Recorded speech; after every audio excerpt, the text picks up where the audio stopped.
U.S. President Donald Trump arrived in Japan on Sunday, his first stop on a whirlwind 12-day tour of Asia that promises to be dominated by rising fears of a nuclear North Korea and a meeting with Russian President Vladimir Putin in Vietnam. For all the meticulous planning of Donald Trump's Asia tour, one question may plague his jet-lagged advisors: can the notoriously impulsive president navigate nearly 2 weeks of diplomatic protocols and geopolitical pitfalls, all the while keeping his Twitter habit in check? North Korea and trade talks will top Trump's agenda on his marathon tour of the region, as Air Force One whisks him between 5 countries in 12 days. A crammed itinerary will see the president attend summits with communist bosses, a reception at Japan's imperial court, and, of course, play 9 holes of golf. But his personal rapport with a rotating cast of the region's leaders is likely to determine the success or failure of his trip. With global repercussions, Trump enjoys a friendly relationship with Japan's Shinzo Abe, and a frosty start to dealings with Xi Jinping has blossomed into a near bromance with the Chinese leader, praised as powerful and pretty terrific. But an uncertain welcome lies in store in South Korea, which Trump has accused of appeasing a certain Rocket Man to the north, and the Philippines, where any mention of human rights is liable to send President Rodrigo Duterte further into the arms of Beijing. I expect this will be an unconventional visit by an unconventional president, said the Brookings Institution's Ryan Hass, a former security advisor under the Obama administration. Japan, November 5–7. With Japan and the U.S. so closely aligned on policy, one expert has suggested that Trump is only stopping by to get in a round with his golfing buddy, Abe. The pair will hit the fairways only hours after Trump lands, but perhaps given the seriousness of the international situation, they are only expected to play 9 holes, not the 27 they managed in Florida.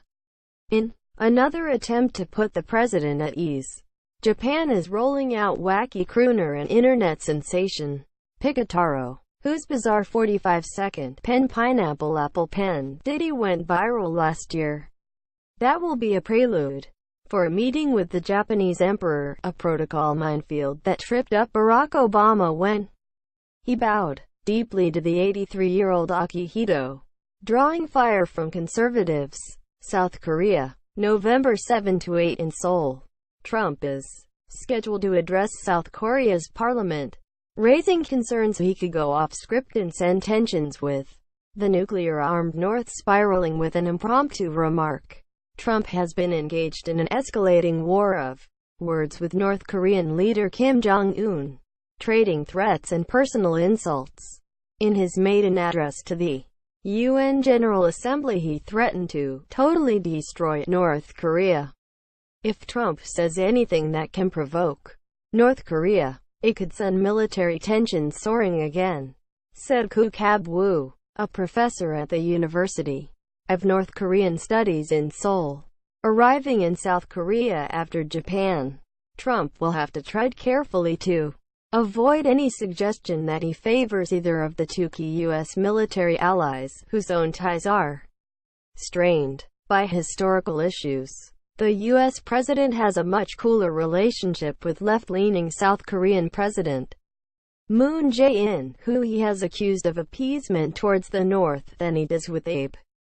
China, November 8–10. China is preparing to greet Donald Trump with what Ambassador to the U.S. Kui Tiankai described as a state visit plus, with an extra dose of pomp and circumstance for the billionaire real estate developer.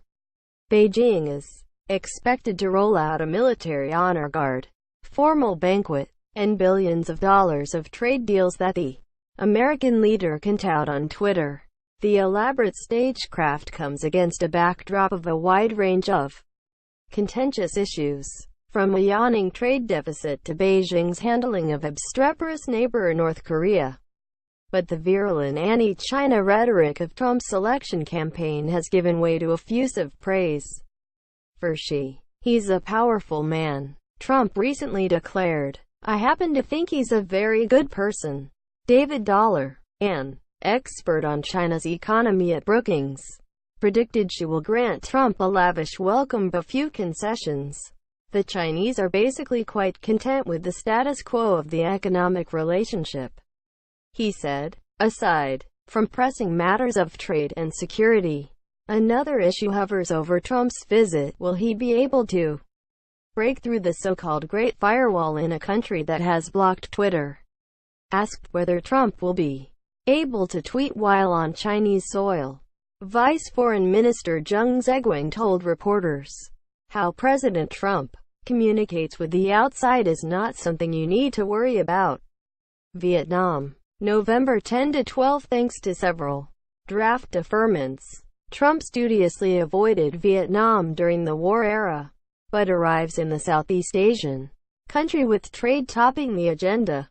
He is expected to wax lyrical on his "America First" doctrine, calling for bilateral deals and free markets for U.S. goods at the Asia-Pacific Economic Cooperation (APEC) summit. He will also come face-to-face with members of the Trans-Pacific Partnership (TPP), still bristling at his decision to pull out of the massive trade pact, which he decried as a killer for American jobs.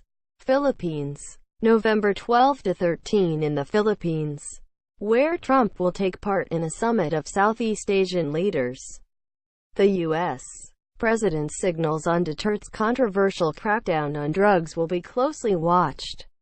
The drug war has claimed thousands of lives and led rights groups to warn he may be orchestrating a crime against humanity. Duterte infamously branded Trump's predecessor, Barack Obama, a "son of a whore" for criticizing the campaign, sending relations into a deep freeze.